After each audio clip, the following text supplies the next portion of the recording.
Breaking news coming in at this time from Bihar, where Union Minister Rahman has called for reconsideration of Bihar's complete liquor prohibition, describing it as practically unsuccessful. Speaking to the media in Gaya, Union Minister Rahman advocated that Bihar should adopt a controlled liquor policy similar to the model in Gujarat. Well, this is seemingly uncertain as Bihar has been vocaling and saying that the complete ban on liquor has been one of the successful considerate decisions of the BJP government there.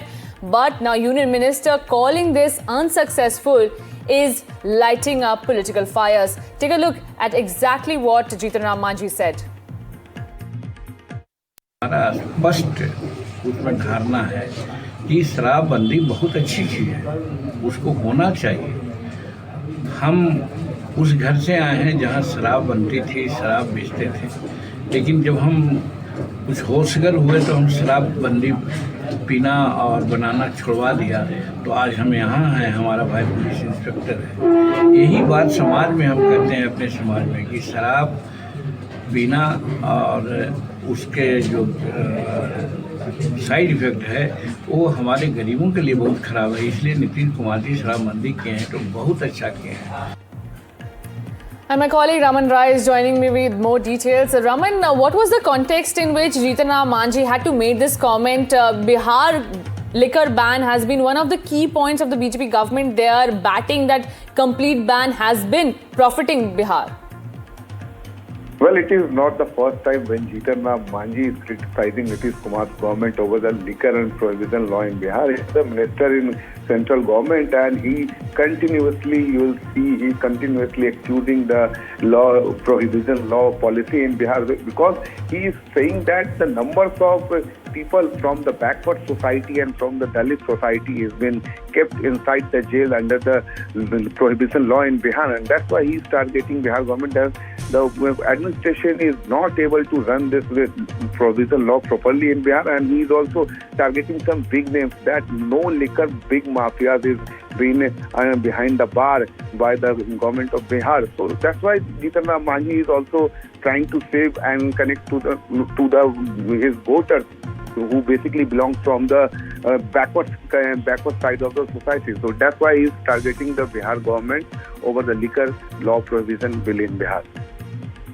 It will be interesting to see how the BJP and the Nitish Kumar's party reacts to such statement being given by their own ally and Union Minister Rahman. Thank you so much, Raman, for giving us those details.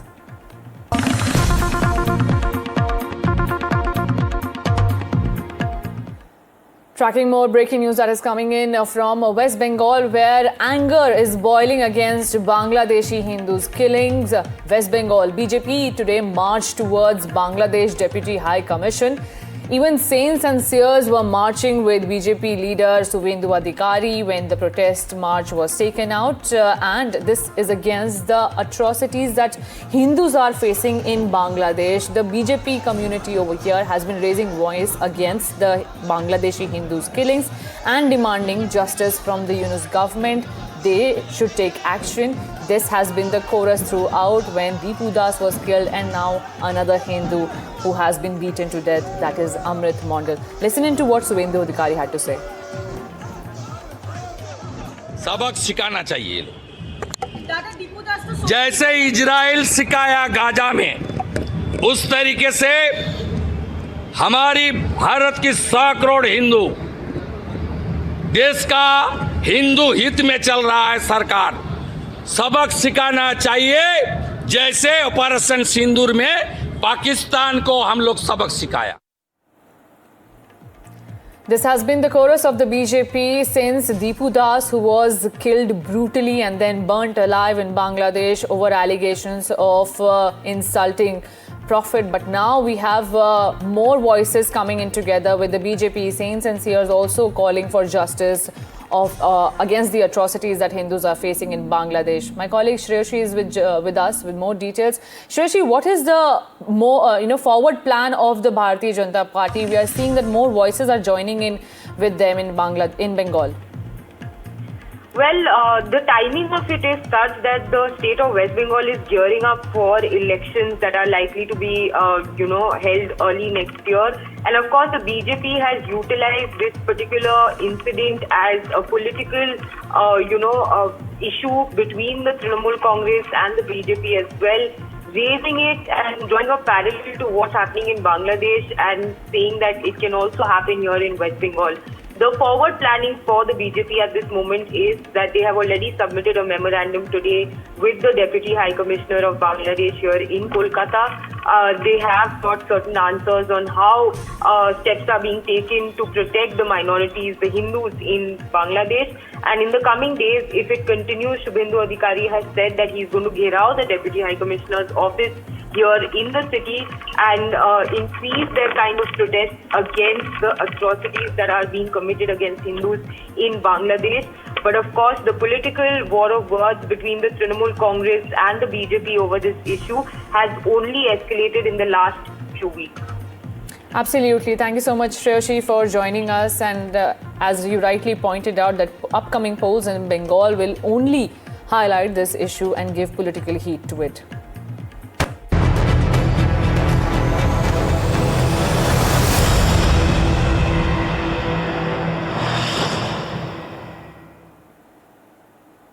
Dhaka University is where the 2024 uprising began, which overthrew Sheikh Hasina, the former Prime Minister of Bangladesh. The university has been on the boil since the killing of Osman Hadi.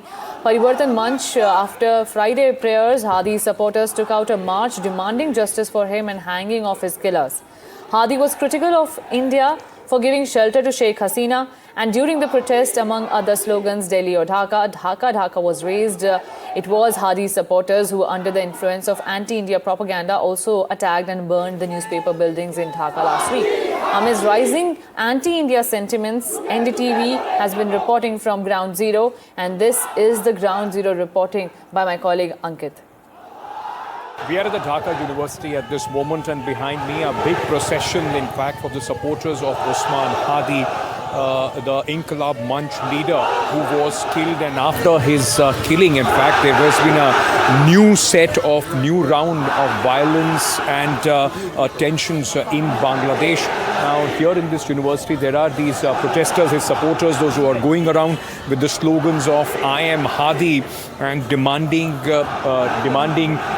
the justice, in fact, for the Inqilab Manch leader, and also saying that the killers the trial should be speedy and they should be hanged.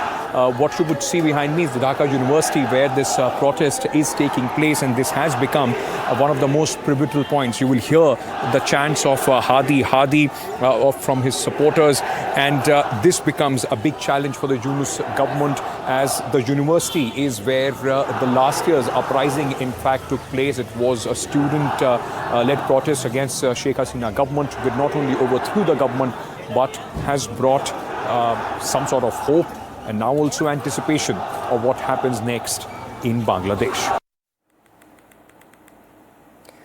Now, in the heart of Bangladesh is Dhaka, where the uprising has been seen vandalizing, protests and marches against India. Now, in the heart of university, just opposite the Dhaka Student Union office, in the Madhur canteen, named after a Bangladeshi Hindu freedom fighter, Madhur, whose statue is at the center and the entrance of the canteen. This has been popular place for students to hang out and discuss burning issues. The canteen came under attack yesterday and was vandalized.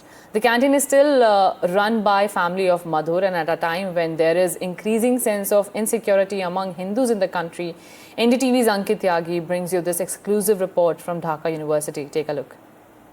NDTV is bringing you an exclusive report from the Madhur canteen here at the Dhaka University, where yesterday vandalism, in fact, took place and made news here. This is the heart of the university. A lot of students come here. You will see how behind me all these window panes were broken in that protest, and this canteen is named after a freedom fighter, Madhur, whose statue you also see here. I would like to take you in and just to get you a sense of what happened and why it happened yesterday when the attack took place, and we saw those visuals as well.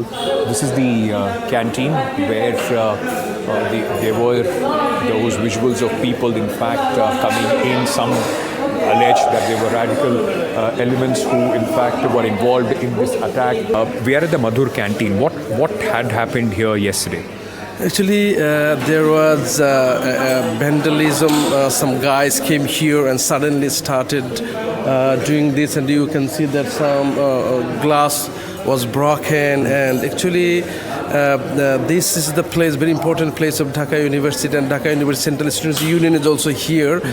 And Madhu was a very renowned freedom fighter, and this canteen is very popular to the university students. So someone did this here to draw the attention, or some people, you know, that there are some guys who think that India is no more friend of Bangladesh, and they try to do something like that. But why target this canteen? Because this canteen, actually, this is the nerve center of the politics of Dhaka University. কালকে কি হয়েছিল যদি একটু বলতেন? হ্যাঁ, গতকালকে গত ছিলাম না তো, মানে যা শুনছি যেটা আপনার এখানে ওই যে একজন অপরিচিত লোক আইসা এখানে ওই টেবিলগুলো ছোড়াছুড়ি করছে। আচ্ছা আচ্ছা, ওরে চিনতে পারেননি? কেউই চিন্তা করেনি। What were they saying? He said that a guy who is not so much familiar, and even he was not the student of Dhaka University, suddenly came and started throwing chair, table, and some desperate attitude. What was he saying? দাদা ও আসলে কি বলছিল? কিছুই না, ও শুধু বলে ওই কতক্ষণ পর পর চিল্লাচিল্লি করতেছিল, যেটা শুনছি আমি। Okay. He was the owner. At that time he was not here, but the staff said that. পরে প্রক্টরাল টিম আইসা এখানে যারা ছাত্ররা ছিল ওরা প্রক্টর অফিসে খবর দিয়ে প্রক্টরাল টিম কাছে দিয়ে দিছে ওই লোকেরা। হ্যাঁ। Okay. Actually, that person was not physically so fit, and he started shouting like a mad. And later, the proctorial team of the university came here, and the students captured that guy, and proctorial team handed over him to the law enforcers. This canteen been run by a freedom fighter, from a Hindu freedom fighter. His family, in fact, runs this canteen now, and this is where that incident happened. And just a short while from here, I was also I witnessed, in fact, a protest in favor of Usman Hadi, and a lot of, in fact, his supporters were on the streets speaking about justice for Usman Hadi, where they were sloganeering against the government, justice, and of course, with some elements, Delhi also being on the target.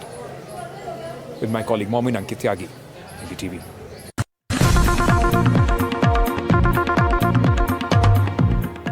Breaking news coming in. The Central Bureau of Investigation has approached the Supreme Court to challenge the Delhi High Court's decision to suspend the life sentence and grant bail to expelled BJP MLA Kuldeep Singh Sengar in the 2017 Unnao rape case. The central agency filed a special leave petition in the Apex Court against the High Court's order.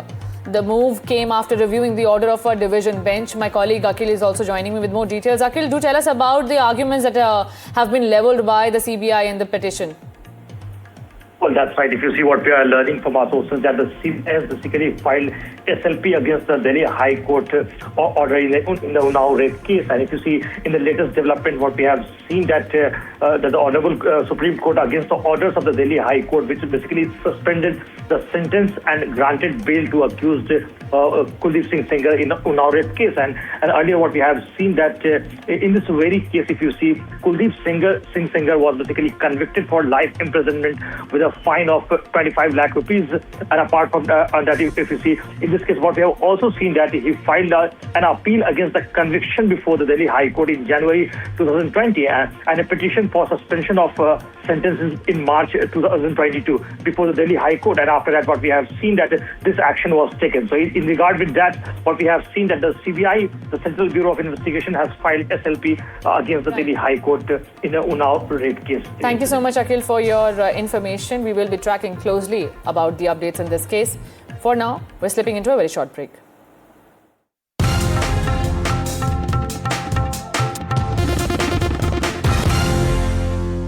An Israeli reservist soldier with a rifle slung on his back rammed an ATV into a Palestinian man who was praying on the side of a road in the occupied West Bank on Thursday. As per the Israeli military, footage was received of an armed individual running over a Palestinian individual. The statement also added the individual was a reservist and his military service had been terminated. The Israeli military also said that his weapon had been confiscated as the man acted in severe violation of his authority. Video footage shows the Israeli man ramming the vehicle into the Palestinian man who falls over. The soldier, who was in civilian clothes in the clip, then yells and gestures at him to leave the area.